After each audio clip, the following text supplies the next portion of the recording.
गोपाल कृष्ण भगवान की जय। भ्रातर्येवं विनिहते हरिणा क्रोडमूर्तिना हिरण्यकशिपो राजन् पर्यतप्यदृशा शुचा।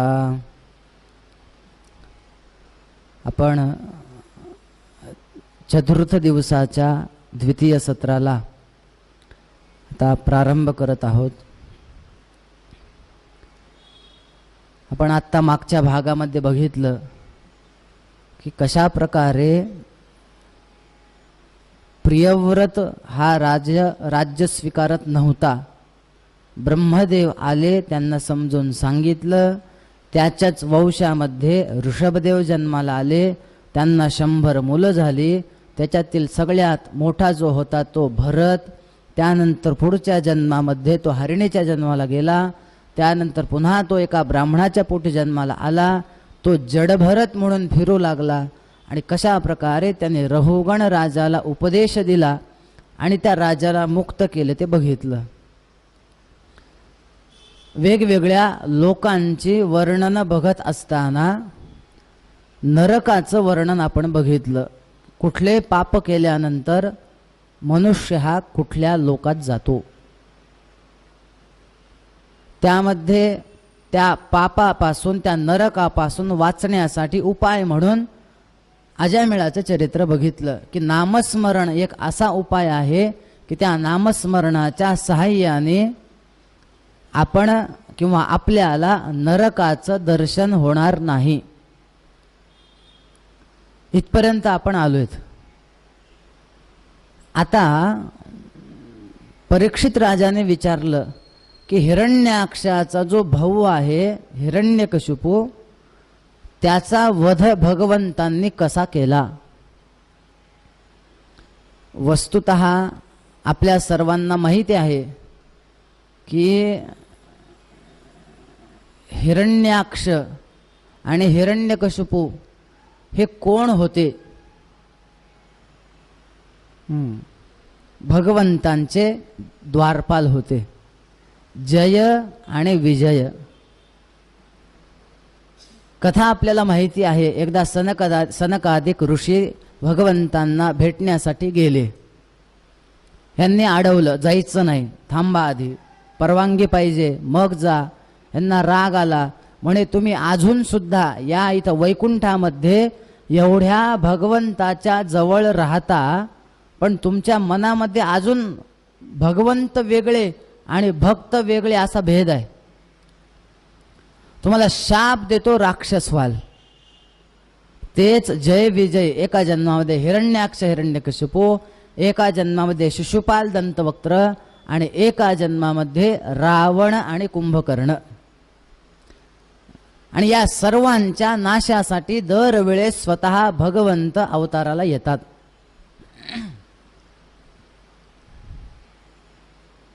हिरण्याक्ष हिरण्यकशिपू या सगळ्या माणसांच्याच वृत्ती आहेत। हिरण्याक्ष म्हणजे काय आणि हिरण्यकशिपू म्हणजे काय, हे असुर आहेत। आता बघा, असुर किती अक्षर आहेत? 3। असुर शब्दाचा अर्थ माहिती आहे का? असुर म्हणजे राक्षस।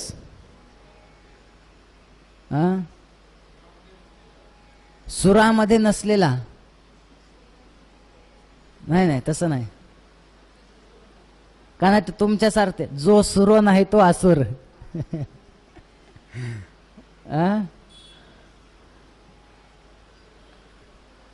असुर 3 अक्षर आहेत। असुर। असु याचा अर्थ इंद्रिय। असुषु रमन्ते इति असुराः, जे नेहमी इंद्रियांमध्येच रममाण होतात, थोडक्यामध्ये जे नेहमी विषयातच अडकलेले असतात, त्यांना म्हणायचं असुर।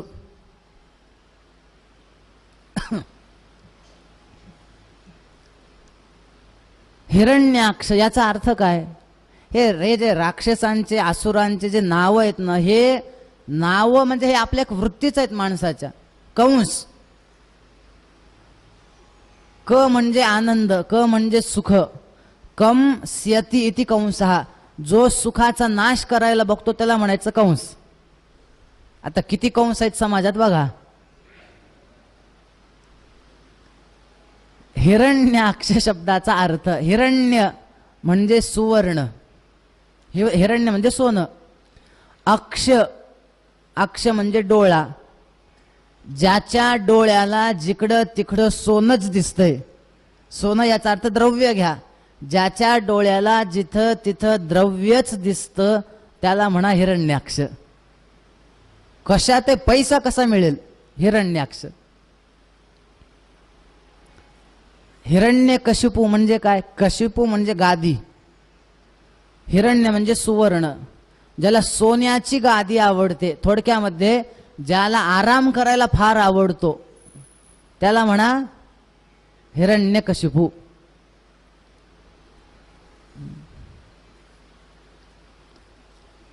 या नावांमध्ये सुद्धा त्यांचे स्वभाव दडलेले आहेत. हिरण्यकशिपू, माझ्या भावाला त्या विष्णूने मारलं, माझ्या भावाला मारलं, मी बदला घेणार. त्याच्या आधी बघा तुम्ही, हे हिरण्यकशिपू तप करायला जाण्याच्या मागच्या अध्यायामध्ये हा हिरण्यकशिपू आपल्या घरच्यांना, हिरण्याक्ष मेले म्हणून घरचे रडत होते, तर तिथं त्यांना जाऊन सांगतोय काही नसतं, मरणारा देह आहे, आत्मा मरत नाही, नैनं छिंदन्ति शस्त्राणि नैनं दहति पावकः न चैनं क्लेदयन्त्यापः न शोषयति मारुतः. हे सगळं हिरण्यकशिपू त्यांना सांगतोय घरच्यांना. कोणी कुणाला मारत नसतं, आपापल्या कर्मानुसार सगळे मरत असतात, हे सगळं सांगतो आणि लगेच पुढच्या अध्यायामध्ये बदला घेण्यासाठी तपाला जातो. थोडक्यामध्ये जो दुसऱ्यांना तत्वज्ञान देतो आणि आपण तसं वागत नाही त्याला म्हणायचं हिरण्यकशिपू. ओके नाही, लोका सांगे ब्रह्मज्ञान, परोपदेशे पांडित्यम कुर्वन्ति बहवो जनाः विस्मरन्ति शिष्टत्वं स्वकार्ये समुपस्थिते. दुसऱ्यांना सांगताना मात्र हां असं करा तसं करा, आणि स्वतः वागताना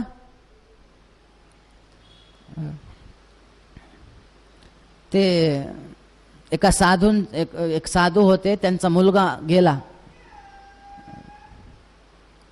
ते साधूचे एक यजमान होते. एके दिवशी साधूंच्या यजमानांचा मुलगा काही कारणानिमित्त मृत पावला. तो माणूस रडू लागला. हे साधू म्हणाले, अहो काही नसतं, मरणारा कोण आहे, आत्मा मरत नसतो, देह नष्ट होतो, देह म्हणजे वरे बघच काही काही सांगितलं. आणि काही काळानंतर त्या साधूंकडे एक म्हैस होती म्हणे. बरेच काही दिवसांनंतर ती म्हैस मेली. म्हैस मेल्यानंतर हे साधू जे रडू लागले. त्या माणसाने म्हटलं, महाराज सगळं खोटं असतं ना, रडायला काय झालं. नाही बाबा, पोरगा तुझा होता, म्हैस माझी आहे.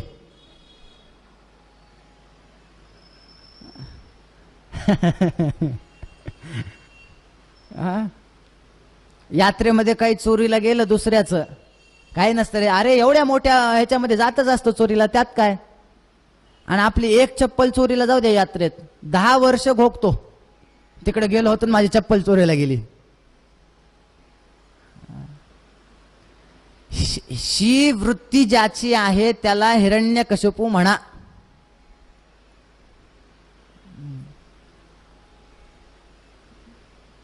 म्हणून तुम्ही बघा, नाथ महाराजांच्या जीवनामध्ये एक स्त्री येते. महाराज एक छोटा एक 5-10 वर्षाचा मुलगा 300 किलोमीटरवरून, महाराज ऐका ना, हा माझा नातू आहे, फार गुळ खातो, ऐकत नाही म्हणे, तुम्ही सांगा ना त्याला गुळ खाऊ नका. नाथ महाराजांनी त्यांना सांगितलं, एक काम करा, एक महिन्याभराने या. ती बाई पुन्हा 300 किलोमीटर लांब गेली, पुन्हा 300 किलोमीटर महिन्यानंतर आली. महाराज आठवते का मी 1 महिन्याखाली आले होते? म्हणे हो. ह्याला सांगा ना गुळ खाऊ नका. नाथ महाराजांनी त्याला सांगितलं, ए बाळा गुळ खाऊ नये बरं, जास्त गुळ खाणं वाईट असतं, जा म्हणे. ती बाई म्हणाली, महाराज एकच वाक्य बोलायचं होतं तुम्हाला, गुळ खाऊ नये. मग त्याच दिवशी मी आले होते महिन्याखाली, तेव्हा न सांगायला काय झालं?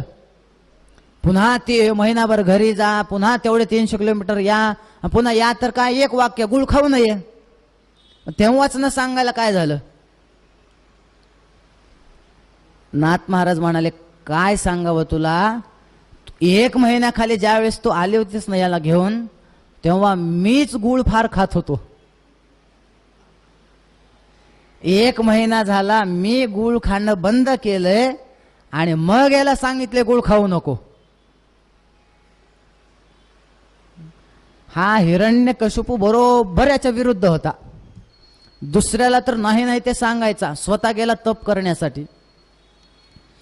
एवढं तप केलं याने, एवढं तप केलं की त्या तपाच्या सामर्थ्याने असं वर्णन आहे की त्याचे सगळे शरीरावरचं रक्त, सगळं शरीरावरचं मांस सगळं नष्ट झालं, फक्त हाडं शिल्लक होती. एवढं तप केलं.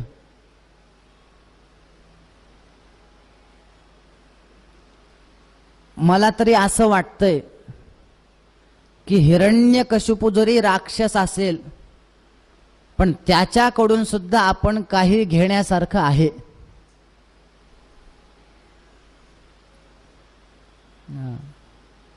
आपण जे कार्य करतोय, जे कार्य सुरू केलंय ते पूर्ण होईपर्यंत न थांबणं हे आपण हिरण्यकशिपूकडून शिकू शकतो. 3 टप्पे असतात माणसाचे. काही जण कामामध्ये विघ्न येईल सुरू केलेल्या कामामध्ये म्हणून कामच सुरू करत नाहीत.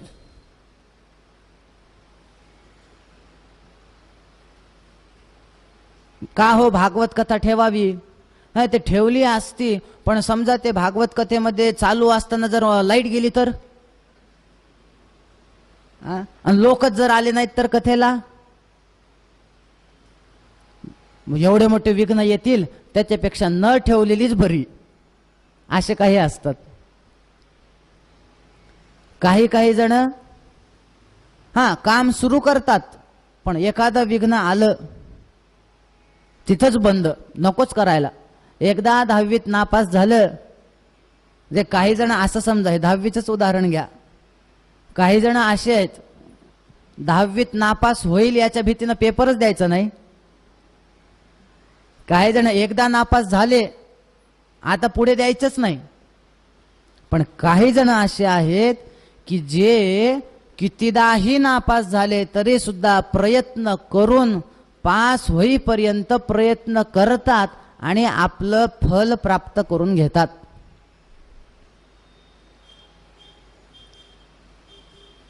मग ह्याच्यातून काय शिकायचं? हिरण्यकशिपूकडून काय शिकायचं? मरायला टेकला पण माझ्या मनातलं प्राप्त झाल्याशिवाय मी थांबणार नाही, हे शिकण्यासारखं आहे की नाही?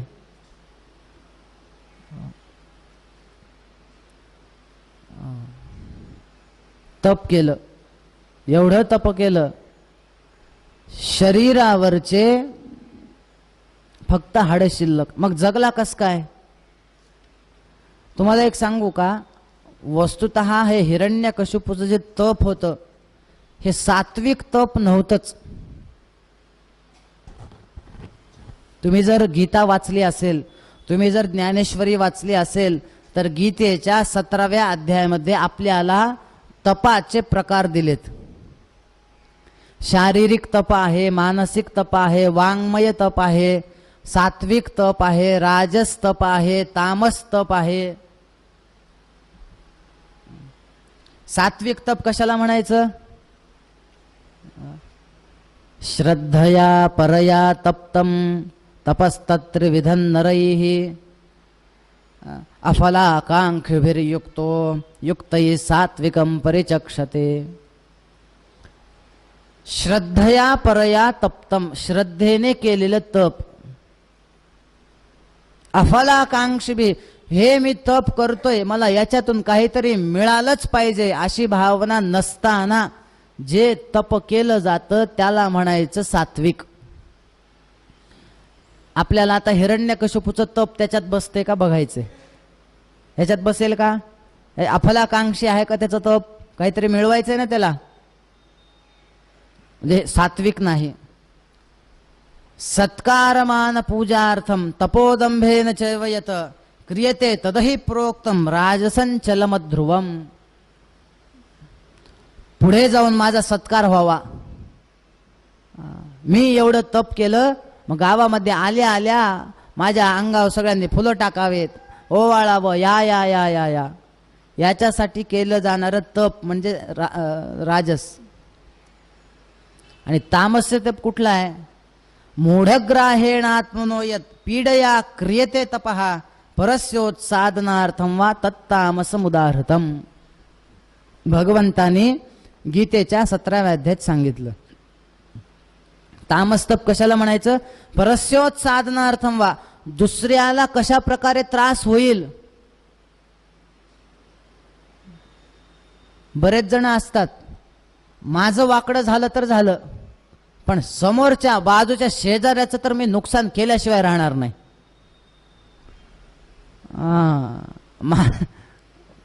बघा मागचे हसतायत, असे तुमच्या ओळखीचे आहेत वाटायले कोणीतरी.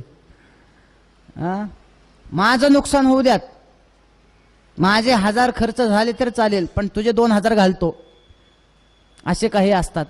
हे असं, हे त्यांनाच हिरण्यकशिपू म्हणायचं. या हिरण्यकशिपूने दुसऱ्यांना त्रास देण्यासाठी तप केलं. फक्त हाड शिल्लक, मग मेला कस काय नाही? असं म्हणतात की कृतयुगामध्ये माणसाचे प्राण हे अस्थिगत होते. हाड आहेत तोपर्यंत माणूस जगायचा. त्रेतायुगामध्ये माणसाचे प्राण हे रक्तामध्ये आले, रक्तगत. द्वापार युगामध्ये माणसाचे प्राण हे मांसगत आले, आणि कलियुगामध्ये मात्र मांसाचे प्राण हे अन्नामध्ये आले. तप केलं, ब्रह्मदेव प्रसन्न झाले. सांग काय पाहिजे? हिरण्यकशिपूने सांगितलं, एक काम करा, मी कधीच मरू नये असा वर द्या. ब्रह्मदेव म्हणाले, बाबा माझ्याकडे जे आहे ते माग. मला कळालं नाही म्हणाला हिरण्यकशिपू. काय झालं? अरे बाबा मी 100 वर्षानंतर मरणार आहे. एवढंच आहे. ब्रह्मदेवाचा काटा तास काटा, इंद्रादिकांचा मिनिट काटा, आपला सेकंद काटा. फिरणार तर आहेच ना प्रत्येकाचा काटा. ब्रह्मदेव थोडं उशिरा मरेल. ब्रह्मदेवाने सांगितलं, माझं मरण निश्चित आहे, त्याच्यामुळं दुसरं काहीतरी माग. मग त्याने सांगितलं, मला मरण घरात नको, बाहेर नको, दिवसा नको, रात्री नको, शस्त्राने नको, अस्त्राने नको, नराकडून नको, पशुकडून नको वगैरे वर मागितले. परत आला, सगळ्या राज्यामध्ये सगळ्यांना सांगितलं, आजपासून आपल्या राज्यामध्ये एकाने सुद्धा देवाचं नाव घ्यायचं नाही, एकाने सुद्धा यज्ञ याग करायचे नाहीत. सगळ्या गावामध्ये सांगितलं. सगळे देवता घाबरून गेले, देवतांचं राज्य गेलं, आता करायचं काय? आणि त्या हिरण्यकशिपूचा एक मुलगा होता छोटासा सगळ्यात. त्या छोट्या मुलाचं नाव होतं प्रल्हाद. हिरण्यकशिपूने त्या प्रल्हादाला शिकण्यासाठी पाठवलं षंड अमरकांकडे. शुक्राचार्य दैत्यगुरु त्यांचे 2 मुलं त्यांच्याकडे शिकायला पाठवलं. जा, जवळपास असं समजा 6 महिने झाले असं समजा दिवाळीच्या सुट्टीला प्रल्हाद पाठशाळेतून घरी आला. प्रल्हादाला बोलवलं, प्रल्हादा इकडे ये रे. हिरण्यकशिपू म्हणतो इकडे ये. म्हणे काय बाबा, मला एक सांग, 6 महिन्यामध्ये तू काय काय शिकलास? याच्यातून हे पण कळतं बरं, हा पण गुण घेण्यासारखा आहे.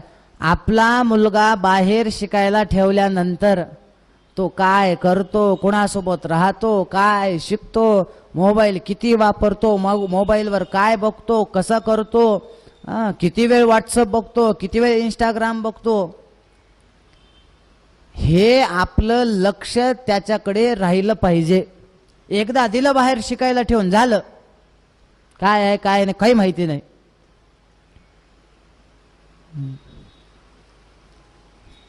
हे शिकण्यासारखं आहे की नाही ह्याच्याकडून, हिरण्यकशिपूकडून? मुलाचे आई आणि वडील हे पहिले शत्रू आहेत. जर त्यांनी आपल्या मुलाला चांगला शिक्षण किंवा चांगले गुण दिले नाहीत तर. शास्त्रकारांनी सांगितले, माता शत्रू पिता वैरी ये न बालो न पाठितः न शोभते सभामध्ये हंसमध्ये बको यथा. आपल्या मुलाबाळांना चांगलं अध्ययन देणं, त्याला चांगले संस्कार देणे हे कोणाच्या हातात आहे? पहिलं काम कोणी करायला पाहिजे तर आई आणि वडील.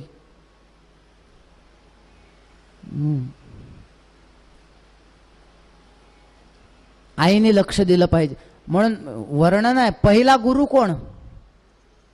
आहे की नाही? मातृदेवो भव, पितृदेवो भव, आचार्य देवो भव, नंतर आचार्य देवो भव, आधी मातृदेवो भव. असं वर्ण, अशी घटना आहे म्हणे की एक 5 वर्षाचा मुलगा शाळेमध्ये गेला. त्याने एक पेन चोरले. आईकडे आला, आई तुला माहिती आहे का? म्हणे काय? मी आज शाळेमध्ये पेन चोरले. हो, इकडे ये तू. त्या आईनं त्याला एवढं मारलं. याने विचारलं, मारायला काय झालं? गाढवा म्हणे, पेन चोरत असतात. तुला कळतं का पेन किती रुपयाची असते? कमीत कमी वही तरी चोरायची. म्हणून मारलं. झालं. एखाद्या वर्षानंतर वह्या चोरायला सुरुवात केल्या. आई बघ आज वही चोरली. आईनं पुन्हा मारलं. आई पोराने विचारलं, आता काय झालं? तू म्हणालीस ना मागच्या वेळेस वही चोरत जा, तर चोरली ना वही. म्हणे गाढवा आता किती दिवस वह्या पेना?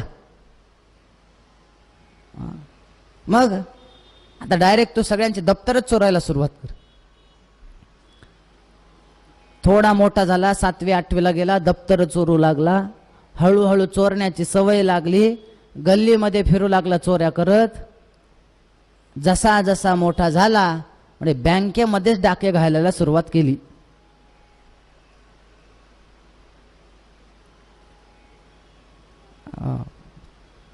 एके दिवशी असं चोरी करताना पकडल्या गेला आणि पकडल्यानंतर त्याची ती सगळी यादी बघितली, ह्याच्या चोऱ्या किती आहेत काय नाही. म्हणे ह्याच्या एवढ्या चोऱ्या होत्या, ह्याला एकच शिक्षा आता, म्हणे फाशी. फाशी द्यायची ठरवलं. आता ते फाशीला त्याला घेऊन गेले. ते फाशी देताना काय विचारतात हो? तुम्ही म्हणजे तुम्ही टीव्हीत बघितलंय का असं समोरासमोर बघितलंय?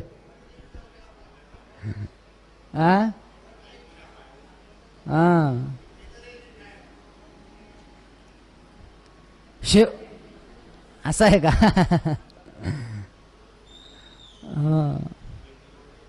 शेवटची इच्छा काय सांग म्हणे. ह्याने सांगितलं, माझी एकच शेवटची इच्छा आहे, मला एकदा माझ्या आईला भेटायचं.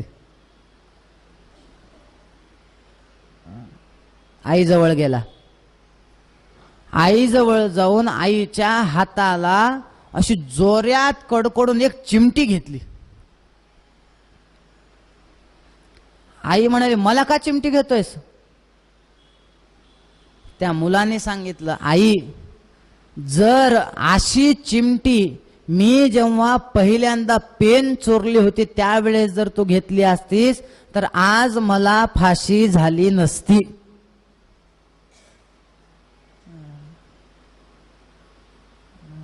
माता शत्रू पिता वैरी येन बालो न पाठितः. या हिरण्यकशिपूच्या चरित्रातून आपण हे शिकू शकतो की आपला मुलगा काय शिकतोय काय नाही याचं बारीक लक्ष हिरण्यकशिपूचं आहे. दर सुट्ट्यातून आल्यावर तो विचारतोय, काय काय झाला अभ्यास, सांग, कुठपर्यंत शिकलास? जवळ घेतलं, सांग बाळा काय शिकलस? ह्यांनी सांगितलं, बाबा तत्साधु मन्ये सुरवर्य देहिनाम सदा समुद्विग्न धियाम सद्ग्रहात हित्वात्मतापम गृहमंधकूपम वनंगतो यद हरिमाश्रयेत. बाबा मी एकच शिकलो, हे सगळं नश्वर आहे, सगळ्याचा त्याग करावा आणि वनामध्ये जावं आणि त्या हरीचं स्मरण करावं. हिरण्यकशिपूने हे शब्द ऐकले, हरीचं स्मरण करावं, भगवंताचा आश्रय घ्यावा. हे शब्द ऐकल्या बरोबर आशिताची तळपायाची आग मस्त लाग. मग माझ्या शत्रूचं नाव घेतो हा, मी इथं प्रयत्न करतोय तो कसा मरेल, हा म्हणतोय त्याची सेवा करा.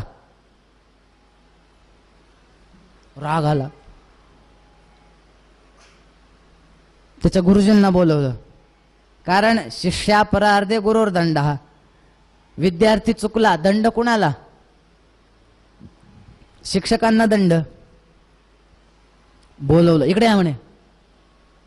मी काय काय शिकवताय पोरांना? काय नाही, मारो काटो, समोरच्याला कसा त्रास द्यायचा हेच शिकवतोय. मग हे काय म्हणतोय? नाही काय, भगवंताची सेवा करावी म्हणतोय. लक्ष ठेवा, नीट बघा. पुढच्या वेळेस जर ह्याने काही दुसरं हे केलं नाही, मला चांगलं जर सांगितलं नाही तर तुमचं काही खरं नाही. त्या प्रल्हादाला धरलं, घरी घेऊन गे, त्या शिकायला परत घेऊन म्हणे, प्रल्हादा तुला कोणी शिकवलं रे बाबा, असं काय शिकतो? चांगलं शिक ना. चांगलं शिक म्हणजे काय? मारो काटो शिक. बर. पुन्हा उन्हाळ्याच्या सुट्ट्याला घरी आला. इकडे प्रल्हादा काय शिकलास? प्रल्हादाने सांगितलं, बाबा मी सांगू का काय शिकलो? सांग. म्हणले, श्रवणम कीर्तनम विष्णु स्मरणम पादसेवनम अर्चनम वंदनं दास्यम सख्यम आत्मनिवेदनम इति पुंसार्पिता विष्णु भक्तिश्चे नवलक्षणा. भगवंताची नवविधा भक्ती कशी करावी हे शिकलो. आता मात्र असं डोकं सरकलं ह्याचं. षंड आमर्क, इकडे या. काय चाललंय तुमचं? तुम्हाला पगार कमी पडतोय का? चांगलं शिकवा ना. षंड आमर्कांनी सांगितलं, नमत प्रणीतम न परप्रणीतम. राजा, अरे नैसर्गिकी यमतीरस्य राजन, आम्ही शिकवत नाहीत ना दुसऱ्या आजूबाजूचे कोणी शिकवत नाहीत, ह्याला जन्मतच अशी बुद्धी आहे, आम्ही काय करावं? तर काय करावं, काय करावं? ऐकत नाही ना. हा म्हणे ऐकत नाही. एक काम करा, ह्याला मारून टाका.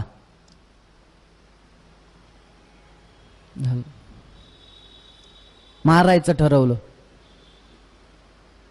बरेच प्रयत्न केले, मरायला सुद्धा तयार नाही. हिरण्यकशिपूने प्रल्हादाला विचारलं, इकडे ये रे, तुला आम्ही बरंच मारण्याचा प्रयत्न केला, तू मरत कस काय नाहीस? प्रल्हादाने विचारलं, काय काय प्रयत्न केले ते सांगा, मग मी सांगतो मी का मरत नाही.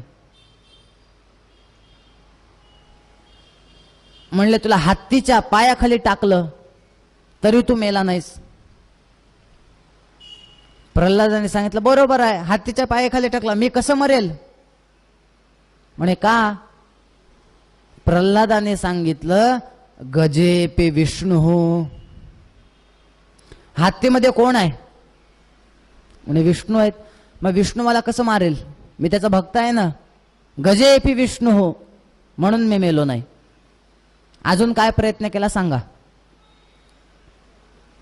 म्हणले तुला सापाच्या कोठडीत टाकलं.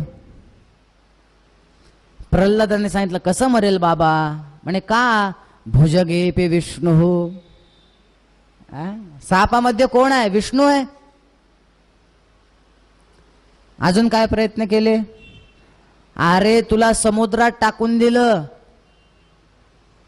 बाबा, बरोबर आहे, कसं मरेल? म्हणे का? म्हणले जले पे विष्णू हो. पाण्यात कोण आहे? अरे तुला अग्नीमध्ये टाकलं रे बाबा, तू जळाला नाहीस. ह्यांनी सांगितलं बाबा ज्वलने पी विष्णू हो. अग्नीमध्ये सुद्धा विष्णू आहे. एवढंच कशाला? त्वयी स्थितो दैत्यमयी स्थितश्च विष्णुम विना दैत्य गणोपी नास्ति. विष्णू शिवाय दुसरं कोणीच नाही. राग आला.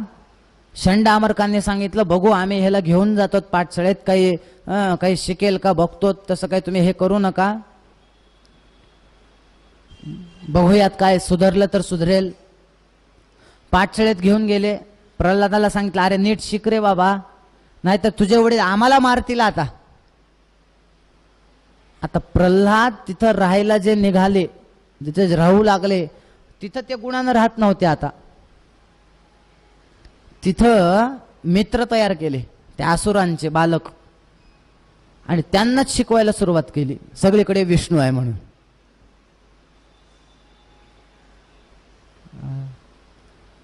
प्रल्हादाने बालकांना केलेला उपदेश अगदी सुंदर.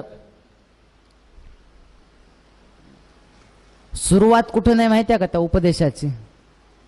कौमार आचरेत प्राज्ञः धर्मान भागवतानिह दुर्लभम मानुषम जन्म तदप्य ध्रुवमर्थदम. आणि त्या बालकांना सांगितलं परमार्थ कुठून सुरू करावा. तुमचं काय मत आहे सांगा बरं?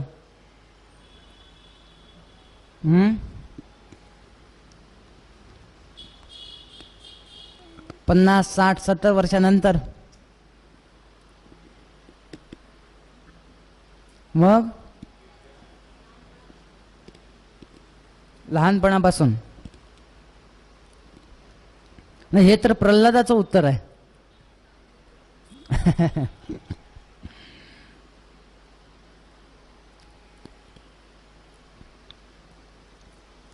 चला पंढरपूरला म्हणलं, पांडुरंग काय म्हातारा व्हायलाय का, जाऊत ना.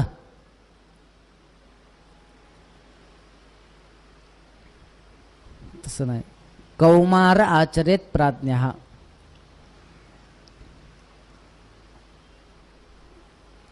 बद्रीनाथ केदारनाथला जायचंय, म्हातारपणात जाता येईल का? म्हणून आपल्याकडे तुकाराम महाराजांचा एक अभंग आहे बघा, क्षणोक्षणी हाची करावा विचार तरावया पार भव सिंधू. त्याचं तिसरं चरण काय?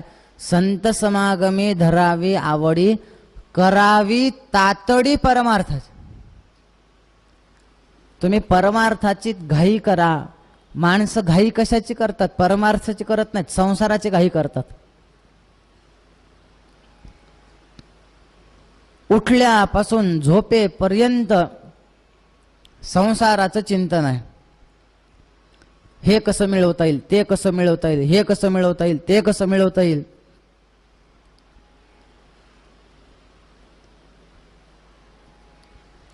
घाई करावी परमार्थाची.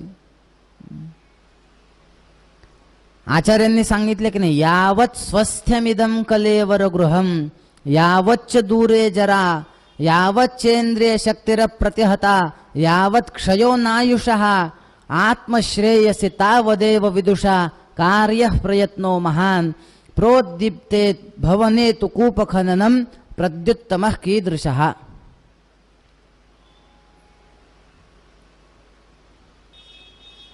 पहिल्यांदा सांगितलं यावत स्वस्थ्यमिदं कलेवर, जोपर्यंत आपलं शरीर चांगलं आहे तोपर्यंत परमार्थ करून घ्या. पुन्हा होत नाही. देवाचं रूप सुद्धा दिसत नाही, डोळे जातात.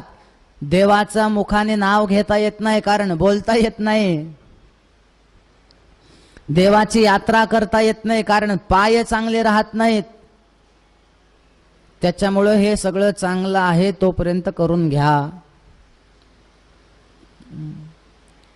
करू पुढे, करू पुढे, करू पुढे असं म्हणण्याच्या नादामध्ये कधी आपला शेवटचा काळ येईल. ते एका माणसाला असंच ते त्याची बायको त्याला दररोज म्हणायची, बायको धार्मिक, नवरा देवाचंच नाव घ्यायचं नाही.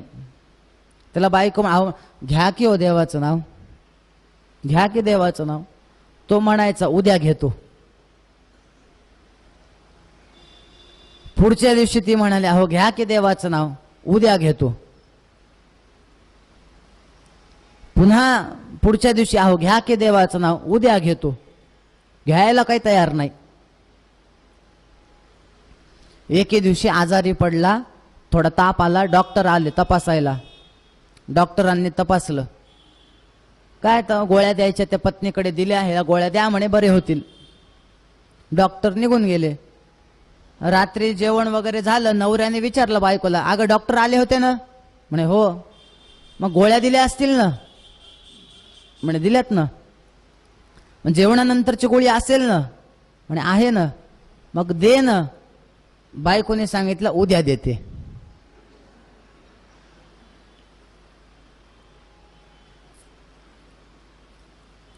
पुढचा दिवस उजाडला. दुपारचं जेवण झालं. अगं दुपारच्या गोळ्या असतील ना? म्हणे आहेत ना. मग दे ना. उद्या देते. पुढचा दिवस उजाडला. गोळ्या दे ना. म्हणजे उद्या देते. एवढा ताप वाढला ह्याचा. नवरा चिडला, आता उद्या उद्या उद्या काय, मग मी काय मेल्यानंतर देणार आहेस का? मग बायको म्हणली तुम्ही ना उद्या घेता उद्या घेता म्हणता, तुम्ही काय मेल्यानंतर घेणार आहेत का? करावी तातडी. परमार्थामध्ये घाई करा, प्रपंच होतच राहणार आहे.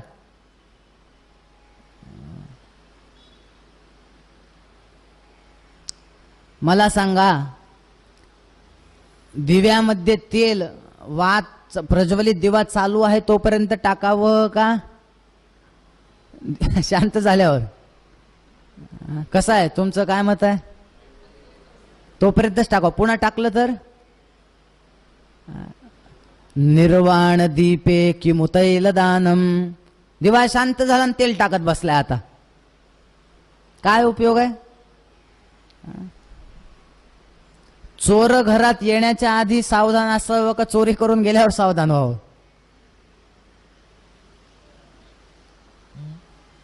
सगळं घर स्वच्छ करून गेला चोर, घरामध्ये एक तांब्या ठेवला नाही, आणि हा सगळी चोरी झाल्यावर घराच्या बाहेर खुर्ची टाकून बसला. बघू आता चोर कसे येतात.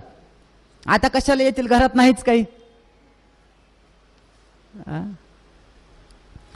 चौरे गते वा किमु सावधानम. चोर गेल्यानंतर सावधान होऊन काय उपयोग आहे?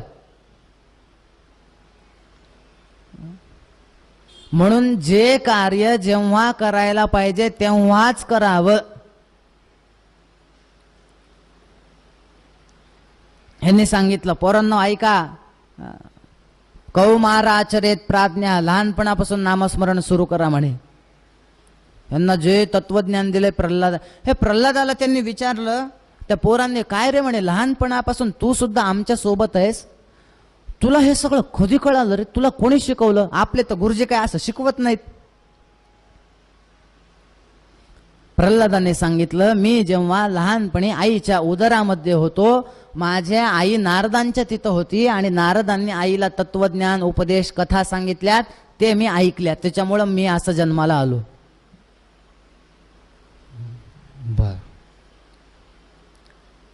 हिरण्यकशिपूने विचारलं, सुधारला का नाही प्रल्हाद अजून?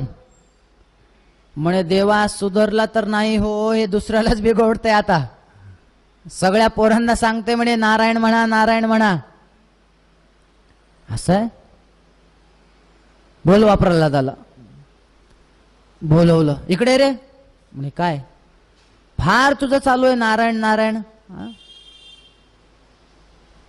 तुला आम्ही पाण्यामध्ये टाकलं, तुला आम्ही समुद्रात टाकलं, तुला आम्ही अग्नीमध्ये टाकलं, तुला आम्ही हत्तीखाली टाकलं, तुला आम्ही सापामध्ये टाकलं, तरी मरत नाहीस का? म्हणे बाबा सगळीकडे विष्णू आहे. सगळीकडे आहे म्हणे हो. मग सगळीकडे आहे तर ह्या समोरच्या खांबात आहे का? कस्मात स्तंभे न दृश्यते. म्हणे बाबा आहे आहे. बरं झालं तुझ्या देवाला हुडकतच होतो मारायचंय, आता बरं झालं जवळ सापडला. इथं खांबात आहे ना. गदा घेतली, गदा घेऊन त्या खांबाकडे गेले. त्या खांबावर अशा गदेचा प्रहार केला. ते जेव्हा खांब फुटला त्याच्यातून साक्षात भगवंत नृसिंह रूपाने प्रकट झाले. बोला नृसिंह भगवान की. ते उग्र रूप बघितलं आणि रूप बघितल्यानंतर सगळे जण घाबरून गेले. हिरण्यकशिपू घाबरला. त्याला भगवंताने आपल्या मांडीवर घेतलं, त्या उंबरठ्यावर गेले, आडवं पाडलं. तू सांग म्हणे तुझे काय काय वर होते रे? घरात नको, बाहेर नको, उंबरठ्यावर आहे.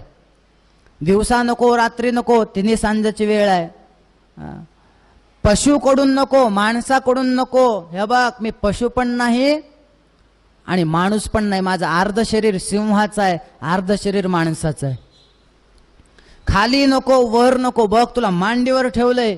असे सगळे नियम त्यांनी ते पालन करून, सगळे वर त्याचं पालन करून भगवंतांनी त्या हिरण्यकशिपूचं पोट असं फाडलं आणि त्याच ठिकाणी त्या हिरण्यकशिपूचा नाश झाला.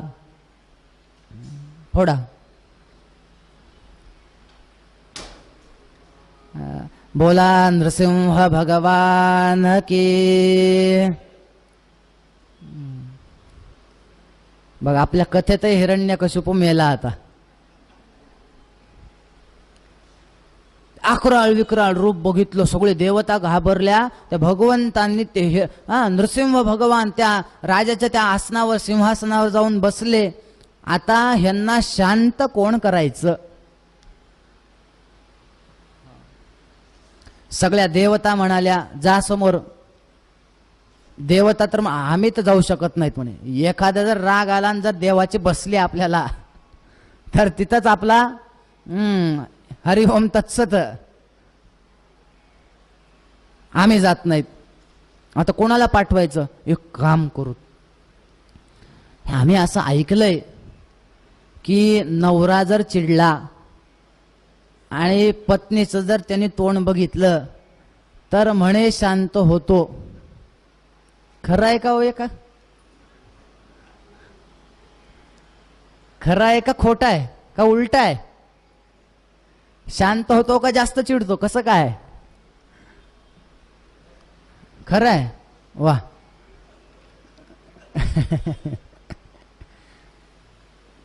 बघू लक्ष्मी मातेला बोलवूत, शांत करतील. गेले सगळे देव लक्ष्मीकडे. अहो म्हणे तुमचे पती फारच चिडलेत, थोडं शांत करा ना.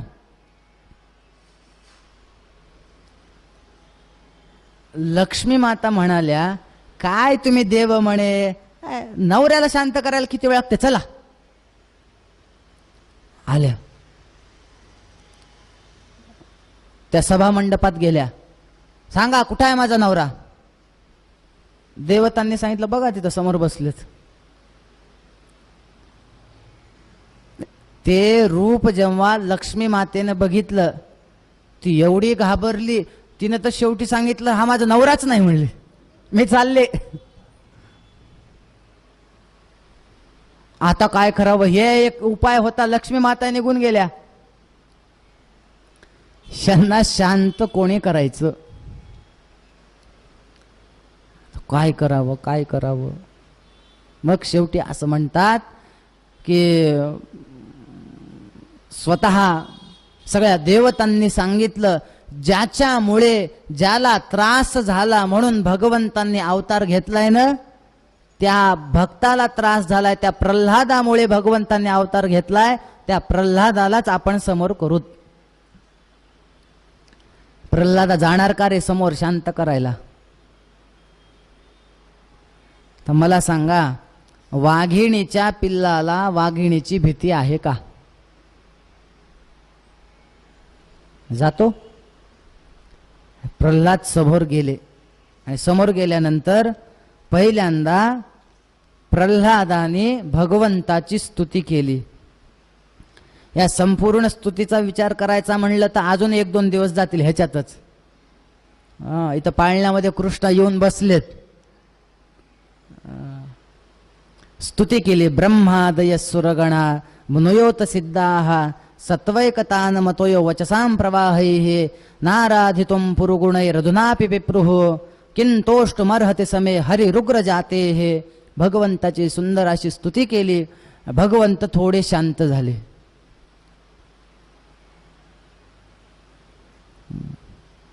प्रल्हाद म्हणते, देवा नाहम बिभे मी जिथे ते अति भयानकास्य. तुझ्या अशा तोंडाला मी घाबरत नाही, या रूपाला मी घाबरत नाही. मी फक्त एकाला घाबरतो, ते म्हणजे ह्या संसाराला. ह्याच्यामध्ये मला टाकू नको. स्तुती केली. देव प्रसन्न झाले, थोडे शांत झाले. प्रल्हादा, मी तुझ्यावर प्रसन्न आहे, मला काहीतरी माग. प्रल्हाद भद्र भद्रंते प्रीतो हंते सुरोत्तम वरम वृणेश्वाभिमतम. काहीतरी माग. प्रल्हादाने सांगितलं, मागणार नाही. म्हणे का बरं? देवा, आम्ही तुमची भक्ती करायची, त्याच्या बदल्यात तुम्हाला काहीतरी मागायचं. व्यापार झाला, आम्ही मागणार नाही. कसे देवाला न मागणारा आवडतो. वस्तुतः मागितलं नाही याचा अर्थ त्याच्याकडे येत नाही असं नाही. न मागता देव त्याला जास्त देतो. मला सांगा, 5 वर्षाच्या मुलाला सांगितलं की एका मुठीमध्ये शेंगदाणे घे आणि मला दे. त्याने छोट्या मुठीने घेतले आणि आपल्याला दिले. किती शेंगदाणे येतील? पण तेच जर एखादा मोठा माणूस असेल, तुमच्या हाताने द्या, मी मागणार नाही, तुमच्या हाताने द्या, त्याच्या हातात किती बसतील? आपण मागणं म्हणजे त्या 5 वर्षाच्या मुलाला मागणं आहे. देवा आम्हाला काहीच नको म्हणलं की देव बरोबर त्याच्या हाताने देतो, भरभरून देतो. देवा मला काही नको. देव म्हणाले, प्रल्हादा काहीतरी माग. प्रल्हाद म्हणाले, देवा नको. दोघांची भांडणं लागली. नरसिंह भगवान आणि प्रल्हाद दोघांची भांडणं आहेत. कशासाठी? बघा, म्हणजे भांडणे कशा, असे पण भांडणं असतात. मला काही नको म्हणणारे सुद्धा भांडणं असतात. आपले भांडणं कशासाठी आहेत? माझ्या अधिकाराचं नसताना सुद्धा ते मला मिळालं पाहिजे, ह्याच्यासाठी भांडणं आहेत. ते मला पाहिजे, ते मला पाहिजे. प्रल्हाद म्हणाला, मला काहीच नको. देव म्हणाले, तू मागितल्याशिवाय मी जाणारच नाही इथून. प्रल्हाद म्हणाले, तुम्ही जा न जा, मी काही मागणारच नाही. काय करावं? सगळ्या देवता, सगळे असुर, सगळे जण वरून बघू लागले. आता होतं काय इथं? कोणाचा विजय होतो? देव म्हणतोय माग, प्रल्हाद म्हणते मागणार नाही. कोणाचा विजय होतो बघूत. शेवटी प्रल्हादाने सांगितलं, देवा काय तेव्हापासून लावले काहीतरी माग माग माग. अहो तुम्हालाच काही पाहिजे असतील तर तुम्ही मला मागा, चला.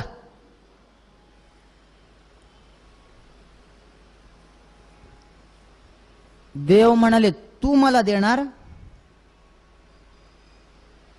प्रल्हाद म्हणाले, देवा आमच्याशिवाय कोण देणार तुम्हाला? अहो भक्त आहेत तुम्ही, मागून बघा. प्रल्हाद मागे फिरलास तर बघ म्हणले. प्रल्हाद म्हणाला, मी काय तुम्हाला काय असा जसा वाटलो काय? तुम्ही मागून तरी बघा. देवा वचना फिरीती अधमजन. मी अधम नाहीये, तुम्ही मागून बघा. देतो म्हणायचं आणि पुन्हा विसरून जायचं. बऱ्याच जणांना ओळखू आला असेल आता. हे आम्ही करणार. आणि नंतर प्रल्हादाने सांगितलं, तुम्ही मागून तर बघा, नाही दिले तर मग बोला. बघ प्रल्हादा, मागू म्हणे देवा मागा. बघ शेवटचा विचार कर म्हणे देवा मागा.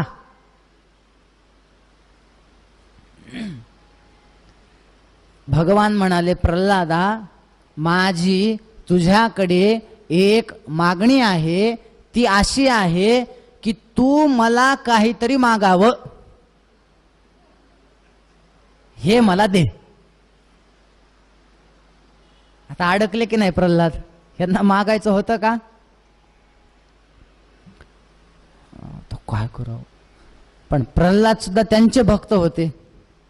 म्हणजे देवा मला अडकवता तुम्ही, मला अडकवता, तुमची काय मागणी आहे? मी तुम्हाला काहीतरी मागावं. ठीक आहे, आता माझी मागणी ऐका. काय मागणी आहे? प्रल्हादाने सांगितलं देवा मला एकच द्या. म्हणे काय? मला कधीही कोणाकडे काही मागण्याची इच्छाच होऊ नये हे द्या. म्हणजे पुन्हा काय मागितलं? मग भगवंतांना कळालं बाबा हे काही साधं पोरग नाही म्हणले. मग देवाने त्याला न मागता भरभरून त्यांना द्यायचंय ते देऊन टाकले. शेवटी प्रल्हाद म्हणाला देवा ठीक आहे, तुम्ही म्हणताय ना, माझी एक इच्छा आहे, एक काम करा. माझ्या वडिलांनी तुमचा फार द्वेष केलाय, ते आता तुम्ही त्यांना मारलंय, त्यांचं मरण चांगलं झालं नाही, त्यांना मात्र चांगली गती द्या. भगवंत म्हणाले प्रल्हाद अरे हे काय बोलतोयस तू? म्हणे काय झालं? त्रिसप्तभिः पिता पूतः पितृभिः सह तेन यत् साधोस्य गृहे जातो भवान वै कुलपावनः. म्हणे प्रल्हाद अरे ज्याच्या कुळामध्ये, ज्याच्या घरामध्ये तुझ्यासारखा भगवत भक्त जन्माला येतो, त्याच्या पुढच्या 21 आणि मागच्या 21 पिढ्यांचा उद्धार होतो. त्रिसप्त 7 गुणिले 3.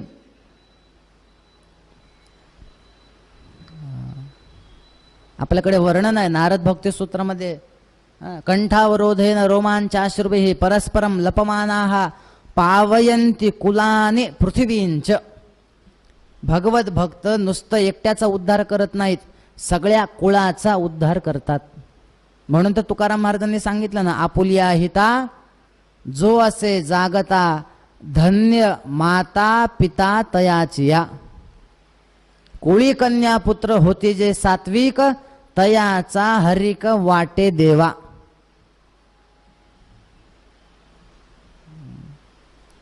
तुमच्या सगळ्या पिढ्यांचा उद्धार झालाय. बर. मग प्रल्हादाला बरं वाटलं. प्रल्हादाने अनेक वर्ष राज्य केलं, त्यानंतर तो मुक्त झाला. परीक्षित राजाने शुकाचार्यांना असा प्रश्न विचारला, आता आम्हाला वेगवेगळ्या मन्वंतरांची वर्णन सांगा. तामस नावाच्या मन्वंतरामध्ये भगवंतांनी हरी अवतार घेतला आणि त्या हरी अवतारामध्ये भगवंतांनी गजेंद्राचा उद्धार केला. परीक्षिताने विचारला, आता हा गजेंद्र कोण आहे मधूनच, त्याची कथा सांगा. आपल्याला माहिती आहे ना गजेंद्राची कथा. गजेंद्र नावाचा सिंह होता ना,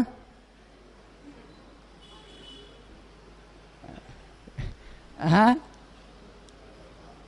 गाढव होता, हत्ती. हा मग मोठ्याने सांगा ना. मी तेच म्हणलं, गजेंद्र नावाचा हत्ती होता का गाढव होता का? गजेंद्र नावाचा हत्ती होता. तो कुठं इंदोरला राहायचा का?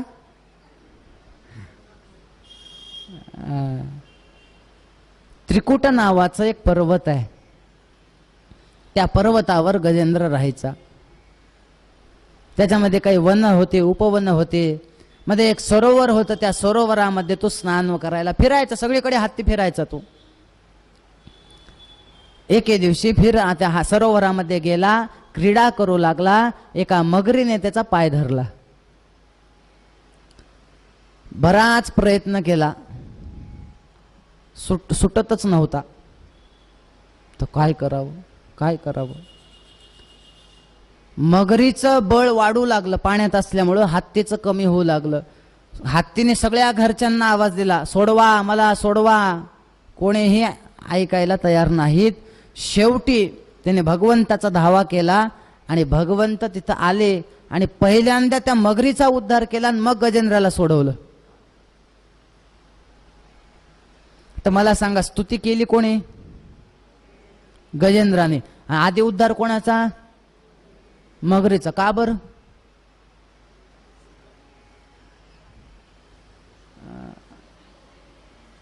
याचं कारण एक आहे की त्या मगरीने भगवंताच्या भक्ताचे पाय धरले होते. मग माझ्या भक्ताचे जो पाय धरतो त्याचा आधी उद्धार करण्याचं काम माझ्याकडे, असं भगवंत म्हणतात. म्हणून आधी उद्धार गजेंद्र त्या मगरीचा, त्याचा उद्धार केला. त्याने गजेंद्राने भगवंताची स्तुती केली. वस्तुतः तो त्रिकुट नावाचा पर्वत, तो गजेंद्र, ते सरोवर, हे सगळं आपणच आहेत. म्हणून मी तुम्हाला सांगतोय की पुराणांचा विचार हा आध्यात्मिक, आधी भौतिक, आधी दैविक तीनही पातळींवर करायला पाहिजे. त्रिकुट नावाचा पर्वत आहे. त्रिकुट याचा अर्थ काय? काम, क्रोध आणि लोभ हे त्रिकुट आहे. गजेंद्र कोण आहे? गजेंद्र हा जीव आहे. तो गजेंद्र काय करतो? हा जीव काय करतो? ह्या काम, क्रोध, लोभाच्या तिथं फिरत असतो, त्याच्यावर क्रीडा करतो. कधी कधी सरोवरात जातो. हे सरोवर कोणतं आहे? संसार रूपी सरोवर आहे. आणि त्या सरोवरामध्ये गेल्यानंतर एवढं त्याच्यामध्ये अडकतो, त्या संसारामध्ये एवढं त्या सरोवरामध्ये क्रीडा करतो की त्यावेळेस मगर रूपी काल कधी येईल त्याला कळत सुद्धा नाही आणि कधी पकडेल त्याला कळतही नाही. मगर म्हणजे काल आहे. त्या गजेंद्राला म्हणजे त्या जीवावर ते झडप घालते. मग त्या कालरूपी मगरीपासून वाचायचं असेल तर गजेंद्र रूपी जीवाला काय करावं लागेल? भगवंताची हाका माराव्या लागतील, भगवंताला धावा घालावा लागेल. हे या कथेच्या मागचा भावार्थ आहे. वस्तुतः ते हे जे हत्ती होता, ती जे मगर होते, ही मागच्या जन्मातले. मगर जो आहे तो हुहू नावाचा गंधर्व होता आणि हत्ती हा इंद्रद्युम्न नावाचा राजा होता. त्याला शाप मिळालेला होता, तो हत्ती होशील. पुढे चाक्षुष नावाच्या मन्वंतरामध्ये समुद्र मंथनाची कथा आहे. आपल्याला समुद्र मंथन माहिती आहे? आरतीत आपण म्हणतो बघा, देवी दैत्य सागर मंथन पै केले.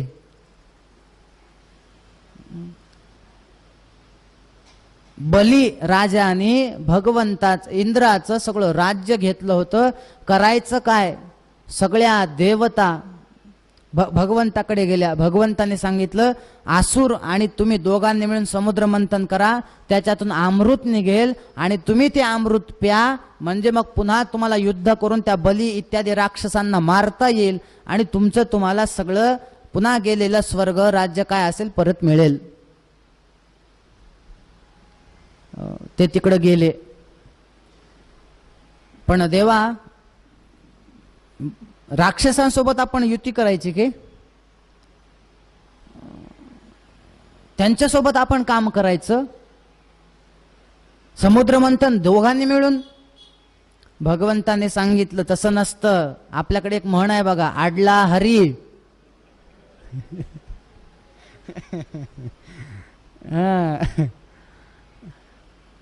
काम करायचंय ना, वाका जा, त्यांना प्रार्थना करा, चला आपण दोघं मिळून मंथन करूत आणि त्यांना सांगा दोघं मिळून अमृत घेऊ, तुम्ही अमर आम्ही पण अमर. झालं समुद्र मंथन. गेले. म्हणजे कसं करायचं समुद्र मंथन? मंथन करण्यासाठी रवी लागते, काही काही लागेल ना. म्हणजे समुद्र मंथन करताना रवी म्हणून काय घेतलं? मंदराचल पर्वत. घुसळायचंय. दोरी कुठली? वासुकी नागाची दोरी आहे. म्हणे ते जेव्हा हे सुरू झालं मंथन, समुद्र पाण्यात जाऊ लागला. मग भगवंताने सांगितलं थांबा, मी आहे ना. भगवंतांनी कूर्म अवतार घेतला आणि त्या पर्वताच्या खाली गेले आणि पर्वत आपल्या पाठीवर धारण केला. बोला कूर्म भगवान की. कूर्म अवतार घेतला. मंथन सुरू झालं. देवतांनी सांगितलं मुद्दाहून, आम्ही तोंडाकडे जाणार त्या सापाच्या, तुम्ही ओ राक्षसांनो तुम्ही जा शेपटीकडे. राक्षस म्हणाले आम्ही शेपटीकडे, आम्ही माग, आणि ह्याला तुम्ही मात्र तोंडाकडे. अजिबात नाही, तुम्ही शेपटीकडे जा, आम्ही तोंडाकडे. देवांना हेच पाहिजे होतं, कारण ते घुसळताना त्या सापाचं विष बाहेर येणार होतं. मंथन सुरू झालं आणि सगळ्यात पहिल्यांदा काय निघालं? विष निघालं. हालाहल विष. कोणी घ्यायचं? आसुर म्हणाले तुम्ही प्या, देव म्हणाले तुम्ही प्या. कोणीच घ्यायला तयार नाही. आता काय करावं, काय करावं? त्यावेळेस स्वतः सगळे देवता भगवान शिवशंकरांकडे गेल्या. देवा थोडं बघा काय आमच्याकडे. हे काय विष निघाले. मग प्या की. मी पितो एका अटीवर. काय? माझ्या बायकोने मला परवानगी दिली तर पितो, पुढे मागे काही झालं तर? पार्वतीला विचारलं काय ग देव आलेत कशासाठी? विष प्या म्हणतायत.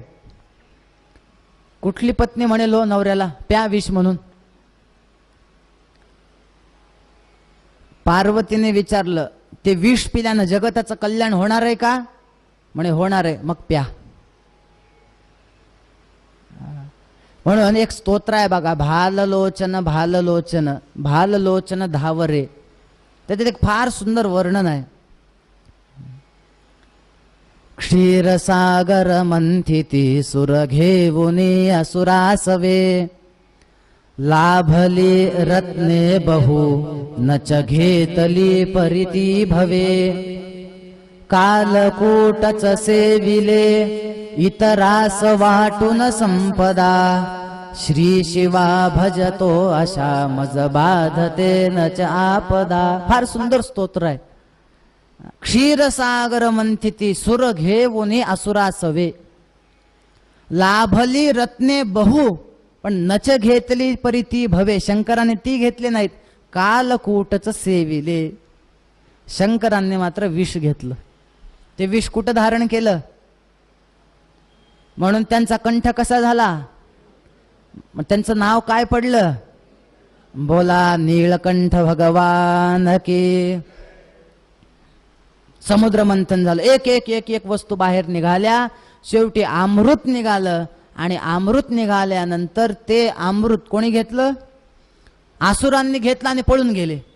देव बघतच राहिले. अरे अमृत पळवलं, अमृत पळवलं. पुन्हा विष्णूंकडे आहो अमृत पळवलं बघा आता. बरे आसुरांनी तरी पटकन पिऊन टाकावं की नाही मिळालंय म्हणल्यावर. हे भांडू लागले म्हणे एकमेकात, आधी मी पिणार आधी मी पिणार. दोघांचे भांडणं चालू आहेत. भगवंत गेले, मोहिनी अवतार घेतला आणि मोहिनीच्या रूपामध्ये येऊन पुन्हा ते अमृत वापस दिलं. पुन्हा आपल्या देवतांना सगळं राज्य मिळालं. त्यानंतर समुद्र मंथनाची कथा सांगून एका अध्यायामध्ये भगवंताच्या वामन अवताराची कथा आहे. हे वामन अवतार भगवंतांनी का घेतला? श्राद्धदेव मनूमध्ये वामन अवतार घेतला असं आपल्याला कथा माहिती आहे. आपण आज सकाळी वामनांचं पूजन पण केलंय. बऱ्याच जणांनी त्या वामनांना काही काही दिलंय. त्याच्यामध्ये कोणी कोणी तर चॉकलेट गोळ्या लॉलीपॉप पण दिले. जे इथं सकाळी होते त्यांच्या लक्षात आलं असेल. वामन एकदम खुश. सकाळी आपण वामन अवतार पूजन वगैरे केलं. त्या बलीला पाताळामध्ये घालण्यासाठी भगवंताने वामन अवतार घेतला. 3 पावलं पृथ्वी मागितली. एका पावलामध्ये संपूर्ण पृथ्वी, दुसऱ्या पावलामध्ये अंतरिक्ष, तिसरा पाय कुठं ठेवू सांग? बलीने सांगितलं मला सांगा देवा, दान देणारा मोठा की दान मोठं? देणारा मोठा. मग आता तुम्ही ते 2 घेतले. दान देणारा अजून मी शिल्लक आहे. तिसरा पाय माझ्या डोक्यावर ठेवा. मग तो पाताळात गेला. भगवंत प्रसन्न झाले, त्याचे द्वारपाल म्हणून झाले असं वर्णन आहे. मग लक्ष्मी माता आल्या, बलीला राखी बांधली आणि आपल्या नवऱ्याला सोडून घेऊन गेले. वामन अवताराची कथा सांगितली. नवम स्कंदामध्ये अंबरीश इत्यादी सूर्यवंशी राजांचं वर्णन आहे. त्याच नवम स्कंदामध्ये 2 अध्यायांमध्ये रामचरित्र सांगितलंय. आता वस्तुतः रामचरित्र हे किती आहे हो?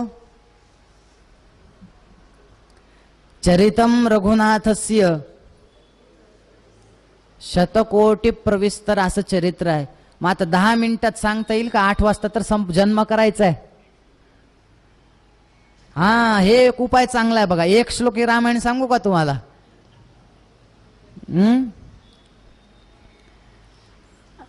आदौ राम तपो वनादिगमनम हत्वा मृगं कांचनम वैदेही हरणम जटायुमरणम सुग्रीव संभाषणम वाली निर्दलनम समुद्रतरणम लंकापुरी दाहनम पश्चाद रावण कुंभकर्ण हननम एतद्हि रामायणम. संपलं रामायण.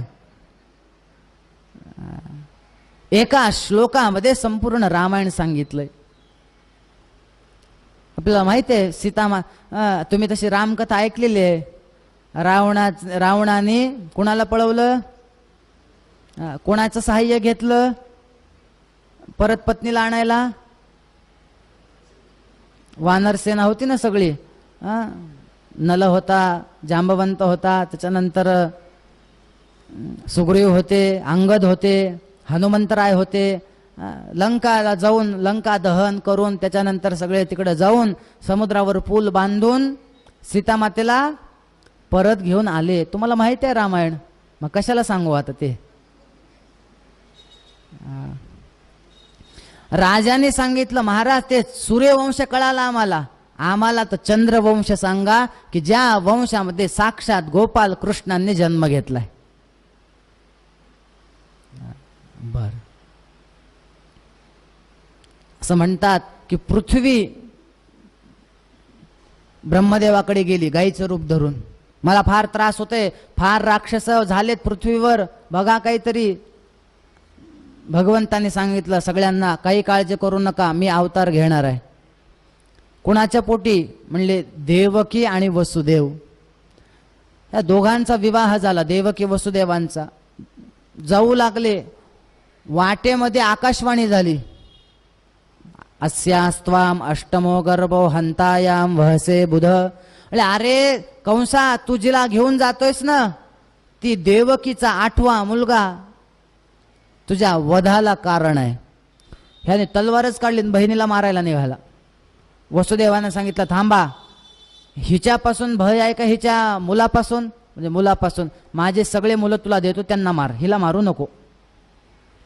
बर, वर मीटिंग ठरली देवांची, सगळे मीटिंगला आले. सगळ्यांना सांगितलं चला अवतार घ्यायचा आहे. लक्ष्मी मातेला बोलवलं, चला म्हणे खाली अवतार घ्यायचा आहे. लक्ष्मी मातेने सांगितलं अजिबात मी येणार नाही. म्हणे का? नाही, मागच्या जन्मामध्ये मी सीता म्हणून आले होते तुमच्या सोबत. मला वाटलं तुम्ही राजा होतात, दशरथ पुत्र होतात. मला वाटलं की तुम्ही मला छानपैकी राजवाड्यामध्ये ठेवताल, आनंद देताल. काय लग्न झालं की वनवास. अजिबात येणार नाही म्हणे. भगवंताने सांगितलं, हे बघ, या वेळेस तुला मी एवढा आराम देतो, काहीच नाही म्हणले. फक्त तू ताटावर बसायचं, आराम खायचा, स्वयंपाक सुद्धा तू करायचा नाही, करायला सुद्धा माणसं, तू काहीच करायचं नाही, फक्त जेवायचं, झोपायचं. मग येते का सांग? असं असेल तर येते म्हणली. लक्ष्मी माता तयार झाल्या, सगळ्या देवतांना बोलवलं, चला म्हणे यायचंय तुम्हाला. देवतांनी सांगितलं येणार नाहीत. म्हणे का? मागच्या जन्मामध्ये आम्ही वानर माकड होऊन आलो होतो. मग म्हणे आम्हाला तुम्ही युद्ध कोणासोबत करायला लावलं? रावण, कुंभकर्ण, त्यांच्याकडे मोठमोठे शस्त्र, आमच्याकडे सारं धुणं वाळू घालायच्या काठ्या नव्हत्या म्हणे. आम्ही येणार नाहीत. देवांनी सांगितलं, हे बघा, यावेळेस आपल्याला भांडणं करायचे नाहीत. मग यावेळेस फक्त भांडणं लावून देऊन बघत बसायचेत म्हणले. अहो तुम्ही चला, तुमची एवढी मजा, लोणी तूप काही काही तुम्हाला खाऊ घालतो, चला म्हणे. म्हणे हो. मग देव तयार झाले. शेष नागाला सांगितलं तुम्ही चला. शेष म्हणले मी येणार नाही. म्हणे का? मागच्या जन्मामध्ये लक्ष्मण झालो होतो. वनवास कुणाला मागितला होता? कैकेयीनं रामाला. मला का घेऊन गेला सोबत? देव म्हणाला अरे तूच म्हणालास ना मी येतो. शेष म्हणाले अहो तसं म्हणायचं असतं लगेच चल म्हणता होय म्हणले. हा बरं, वनामध्ये घेऊन गेलात ते गेलात, तुमच्या सोबत तुमची बायको, माझी बायको घरी ठेवायला लावली, मी येणार नाही. देव म्हणले आता काय करावं बाबा? शेषाने शेवटी सांगितलं मी एका अटीवर येतो. मागच्या जन्मात मी छोटा झालो होतो म्हणून तुमचं सगळं ऐकावं लागलं. या जन्मामध्ये मी मोठा होतो, तुम्ही छोटे व्हा. देव मनातल्या मनात म्हणाले बाबा तू हो मोठा, पण तुला कसं नाचवायचं ते माझ्याच हातात आहे. ठीक आहे. शेष तयार झाले, लक्ष्मी माता तयार झाल्या, सगळे देव तयार झाले. म्हणजे दक्षिणायन आलं. मागच्या वेळेस उत्तरायणात जन्म घेतला, आता दक्षिणायनात घ्या. रात्र आली, देवा मागच्या वेळेस भर दुपारी जन्म घेतला होता 12 वाजता, आता भर रात्री या. एवढंच कशाला, चंद्र आला, मागच्या वेळेस सूर्य जन्मात वंश घेतला, आता चंद्रवंशात घ्या. तुरुंग आला, दरवेळेस काय म्हणे राजवाड्यात जन्म, आमच्याकडे कोणीतरी येऊ द्या की. देव म्हणाला अरे यावेळेस कोणाला नाही म्हणायचंच नाही, चल यावेळेस तुरुंगात जन्म. आणि मग म्हणतात सगळी जेव्हा मीटिंग वगैरे फायनल झाली, मग त्या वसुदेव देवकी कारागृहामध्ये राहू लागले. पहिला मुलगा जन्मला कीर्तिमान नावाचा, त्यांनी कंसाला आणून दिला. वसुदेवाने धर मार याला. कंसाने सांगितलं 8व्यापासून माझं मरण आहे, ह्याला कशाला मारू, जा घेऊन. नारद आले, कंसाला सांगितलं देव फार हुशार आहेत म्हणे. असं रांगेत जर थांबलं, इकडून 8वा हा होतो आणि इकडून मोजला तर पहिला 8वा होतो. काय सांगता येईल, पहिलाच 8वा असेल. त्याला मारलं. दुसरा, तिसरा, चौथा, 5वा, 6वा मेला. आता आले ते संकर्षणाची बारी, शेषाची. देवाने सांगितलं जा शेषा. ह्याने बघितलं तर खाली गेले, कंस आपटून मारतोय जन्माला आलं की. म्हणजे देवा तुम्ही जा ना आधी. देव म्हणाले तुला मोठं व्हायचं होतं ना, मग आधी जा तू.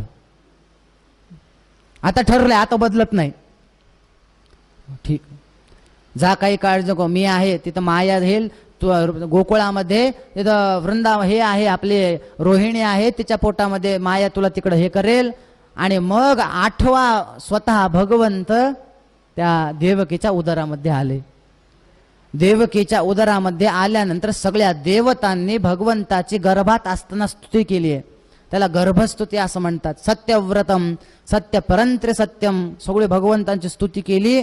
आणि मग म्हणतात की ज्या वेळेस संपूर्ण असे योग्य काळ आला, सगळे ग्रह नक्षत्र अथ सर्व गुणोपेतः कालः परमशोभनः, सगळे ग्रह नक्षत्र तारे सगळे शुभ होते. अष्टमीचा दिवस होता, श्रावण महिना होता, रात्री 12 वाजले होते, बुधवार वार होता. आणि सगळे वायू वारा वाहत होता. कसा?